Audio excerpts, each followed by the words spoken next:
deuxième quoi de neuf en comics indé BD, ce nouveau format un peu particulier quand il n'y a pas beaucoup de sorties d'un seul et même éditeur, même si là on va s'attarder surtout sur l'éditeur Réflexion cette semaine. Mais bon, on va passer un peu tout en revue et pas mal de choses. Donc on va commencer, comme j'ai dit, par Réflexion, et on va commencer notamment avec là peut-être la BD qui parlera peut-être le plus au public d'Original Comics, c'est Transformers, mais Transformers, la série originale de Marvel, la série de 1984 qui arrive du coup en français chez Édition Réflexion avec des numéros cultes du coup de cette série qui adaptait ce dessin animé voilà, que vous connaissez tous, Transformers, hein, j'ai pas vraiment besoin de vous expliquer ce que c'est, avec une double sortie puisqu'il y a aussi le tome 7 de Transformers et la suite du coup de cet event War World. Donc c'est le tome 7 de la série et c'est le troisième tome de l'arc War World qui se concentre sur cette partie du comics. On continue avec quelque chose d'assez original, mais qui avait déjà été fait. C'est un nouveau recueil de comics Halo Tales from Sleep Space. Ils avaient Vestron, j'ai dit Réflexion, mais je pense que depuis tout à l'heure je dis Réflexion, mais je parle de Vestron en fait. Je viens de me rendre compte. Vestron qui avait déjà édité une autre anthologie, notamment une anthologie dans laquelle il y avait du Moebius qui avait dessiné du Halo suite à la demande de son fils. Et son fils était fan de Moebius, de Halo. Et là, on a une deuxième anthologie qui est disponible pour continuer de découvrir cet univers de 343 Industries avec ces personnages en haut en couleur, cette espèce de SF Space Opera complètement dingue qui vient de chez Microsoft. Et on finit chez Vestron avec peut-être une des sorties que nous on attendait le plus chez Original Comics, c'est le Godzilla versus Mighty Morphin Power Rangers. Donc ça continue dans cette j'ai pas envie de dire mode parce que c'est pas vraiment une mode, mais ce délire de mélanger deux éléments de pop culture pour les faire coexister dans un univers et faire une histoire très fan service, mais souvent bien amenée. On avait eu le Batman Tortue Ninja, on avait eu le Tortue Ninja Power Rangers, on avait eu quoi d'autre, on avait eu du Power Rangers Justice League, mais qui là c'était pas sorti en VF. Et là Vestron revient avec du coup God of War. Ouh là là, je vais loin. Godzilla versus Power Rangers, donc qui est dessiné par Freddie Williams II, qui dessinait déjà Batman Tortue Ninja et qui est écrit cette fois-ci par Cullen Bunn. Alors Cullen Bunn qu'on connaît plus pour des comics indés, notamment dans un genre horrifique, ici il nous propose du coup cette petite histoire qui va voir les Power Rangers et Godzilla s'affronter. C'est un peu une espèce de gloubi-boulga de deux séries comme c'est souvent le cas, mais c'est assez cool. Freddie Williams II, c'est pas forcément un dessinateur, il a un trait assez particulier qui est un peu similaire à du James Stokoway. Si jamais vous avez lu le Godzilla de James Stokoway, ça pourra peut-être vous parler. Et du coup voilà, donc c'est le milieu de deux mondes d'une série d'un monstre japonais et une série américaine qui est basée sur des séries live japonaises. Voilà, ça a l'air fantastique. C'est 128 pages juste de fanservice.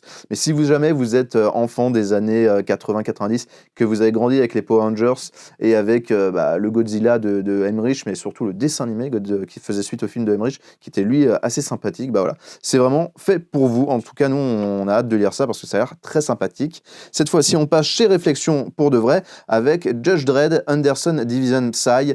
Du coup, un spin-off qui se concentre sur Cassandra Anderson, un personnage du coup de la division Psy de Mega City One. Donc c'est Mega City One, la ville dans laquelle œuvre Judge Dredd et Cassandra Anderson. Si je ne dis pas de bêtises, je ne suis pas très connaisseur de Judge Dredd. C'est un personnage qui est une des alliées de Judge Dredd, du juge. Et du coup, voilà, c'est une BD qui avait été longtemps repoussée, mais qui arrive finalement maintenant. Donc, si jamais vous l'aviez commandé, on sait que vous êtes plusieurs à l'avoir sur le site, ça va bientôt partir. Du coup, voilà, c'est disponible. Et on va finir pour ce qui est des comics avec Black River, cette nouvelle maison d'édition qui s'est lancée l'année dernière et qui oscille entre deux types de récits, du licensing et des comics, on va dire, indé un peu plus originaux, par exemple avec du Garth Ennis. Et là, cette semaine, c'est du licensing avec un nouveau Assassin's Creed. Ils avaient déjà édité des comics Assassin's Creed Valhalla, adaptés du dernier jeu. Et là, c'est Brahman, donc un comics qui va se concentrer sur un autre assassin, un assassin qu'on ne connaît pas. C'est un assassin qui, je crois, a été créé pour le comics, si je ne dis pas de bêtises, mais n'hésitez pas à me dire dans les commentaires si je me trompe. Et du coup, voilà, ça va être un comics qui est vachement sympathique, qui a l'air vachement sympathique, et de ce qu'on nous avait expliqué, qui est une bonne porte d'entrée si jamais vous n'avez pas joué au jeu Assassin's Creed. Au-delà d'être issu de l'univers, c'est vraiment apparemment une très bonne BD pour lire déjà une bonne BD, voire même pour commencer à s'intéresser au lore d'Assassin's Creed, qui est un lore qui est quand même assez développé. Et on va continuer chez Black River avec leur deuxième sortie, c'est Magic, parce que c'est Black River qui a repris du coup les droits d'adaptation, les droits d'édition des comics Magic. iComics s'y était tenté, mais ça n'avait pas super bien marché. Et Black River ont essayé, et cette fois-ci, on a, alors c'est pas la suite du précédent, je crois, c'est Magic, la Planeswalker oubliée. Alors je ne connais pas du tout l'univers de Magic, je suis désolé, donc je pourrais pas vous en dire beaucoup. C'est écrit par Megred, oh purée, les noms, Megred Scott, et dessiné par Fabian Mascolo et French Carlo Magno, voilà, qui ont dessiné respectivement du Firefly et du Mighty Morphin Power Rangers, voilà, et Margaret Scott qui avait écrit sur du Transformers et pour du Gardien de la Galaxie. Si jamais vous êtes fan de ce jeu de cartes qui est Magic, bah du coup, ça vous intéressera sûrement. On continue vite fait avec quelques BD romans graphiques qu'on a reçus cette semaine, avec le Madame Désir qui est édité chez Dynamite, donc une BD comme vous pouvez le voir, une BD pour adultes, une BD coquine. On va essayer de cacher un peu voilà ce qui ne doit pas être vu. Et voilà, c'est une BD qui se passe notamment dans les années 30 et qui va voir je lis vite fait la quatrième de couve, j'aurais dû le faire avant. C'est des domestiques dans un château qui vont faire des choses pas très folichonnes. Voilà, je vous en dis pas plus, mais voilà. On sait qu'on a un peu un public qui suit les BD de Dynamite et les BD coquines. Du coup, voilà, c'est disponible si jamais vous le voulez.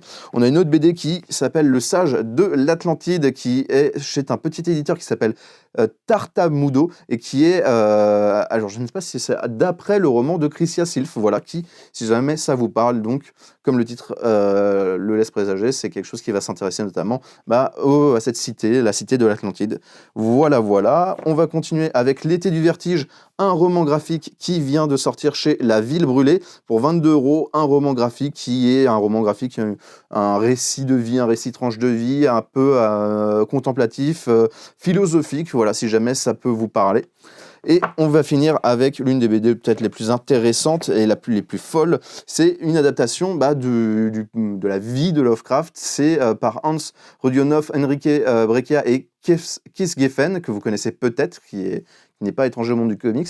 Donc voilà, Lovecraft, c'est chez Édition Ilatina, et c'est une adaptation de la vie de Lovecraft, mais une adaptation très romancée qui va se concentrer sur la psyché du personnage. C'est quelque chose qui est assez effrayant, qui est assez bizarre, comme sont la plupart même des récits de Lovecraft. Je vous mets quelques pages à côté de moi pour que vous puissiez voir à quoi ça ressemble.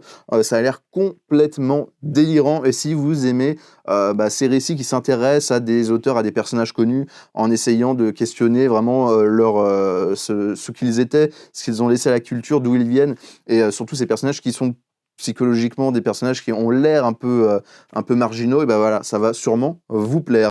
Plein de choses qui sont sorties cette semaine. On retient surtout, de notre côté, le Godzilla versus Mighty Morphin Power Rangers.